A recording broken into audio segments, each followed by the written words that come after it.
अस्सलाम वालेकुम dear students, I hope you all are fine. आज हम calculus with analytical geometry exercise 1.2 question number 40 का पार्ट 4 कर रहे हैं। उम्मीद है आपने पार्ट नंबर 1, 2 और 3 क्वेश्चन 40 के अच्छे तरीके से अंडरस्टैंड कर लिए होंगे। उसमें मैंने आपको क्लियर कर दिया था ब्रैकेट फंक्शन क्या होता है। पहले हम ब्रैकेट फंक्शन को पीस वाइज फंक्शन में कन्वर्ट करते हैं। हमारे पास क्वेश्चन था limit x approaches to 0 x का क्यूब इंटू 1/x।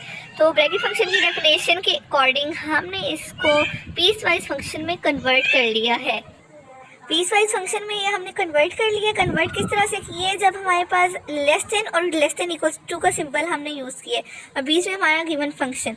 अब जब लेस देन की बात हो रही है तो हमारे पास क्या होगा, गिवन फंक्शन में से -1 होगा। और जब हमारे पास ग्रेटर देन इक्वल्स टू की बात हो रही है तो हमारे पास सेम फंक्शन रहेगा, +1 नहीं करना।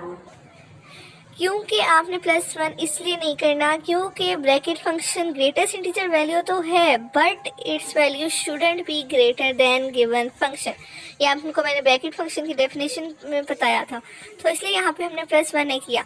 अब आगे हमने इसको सिंप्लीफाई करने के लिए क्या किए, हमने इसका एलसीएम ले लिए। एलसीएम लेने के बाद हमने कटिंग शेडिंग करके हमारे पास जो फाइनल इक्वेशन आई है वो ये आई है। अब इसके थ्रू ही हम लेफ्ट और राइट हैंड लिमिट चेक करेंगे।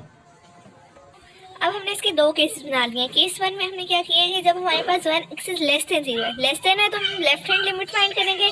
Left hand limit x approaches to 0 negative. This doesn't mean कि आप यहाँ पे माइनस वैल्यू जो है वो पुट करेंगे, ये सिर्फ लेस को शो कर रहा है। आपके पास जो इक्वेशन आपने ड्राइव की थी, आपने sandwich theorem piecewise function बनाया था, उसके अकॉर्डिंग अगर आप देखें तो लेस की कौन सी वैल्यू है, x का स्क्वायर माइनस x का क्यूब।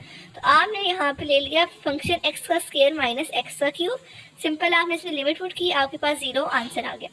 अब आपने क्या किया, केस 2 में आपने राइट हैंड लिमिट फाइंड की। राइट हैंड लिमिट में आपने क्या कर लिया, x is greater than 0, greater करने की बात हो रही है तो हमारे पास x इज 0 प्लस आ गया।